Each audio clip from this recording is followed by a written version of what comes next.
Hey folks, it's the Jolly Old Wolf. I'm here to talk to you about my newer series. It's kind of the opposite of the Rethink Indiana series. It's what's cool about Indiana.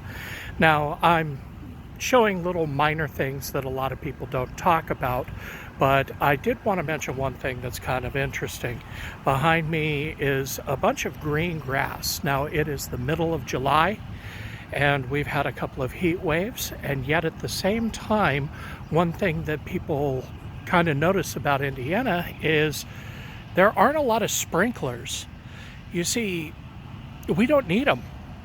I have, in my yard, I don't have any sprinklers, and yet at the same time we get enough rain that I'm going to end up mowing my grass once a week. And it's the same way with a lot of people in my neighborhood. So I do like to mention that we get quite a bit of rain in the summer.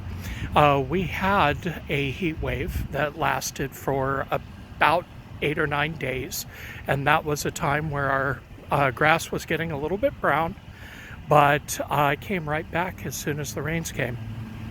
And I like to mention that because water in Indiana is actually not that expensive. I moved here from San Diego originally, and my last water bill in San Diego, now this was for 2 months, but my last water bill, even with conserving water, was over $350.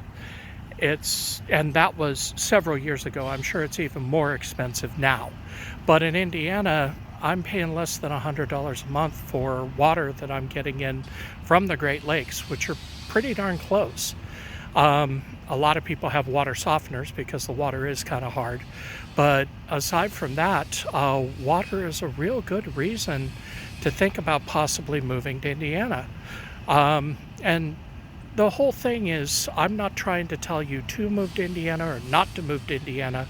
I just want people to have an informed decision when they finally make the choice as to where they're going to move if they're planning on moving out of state.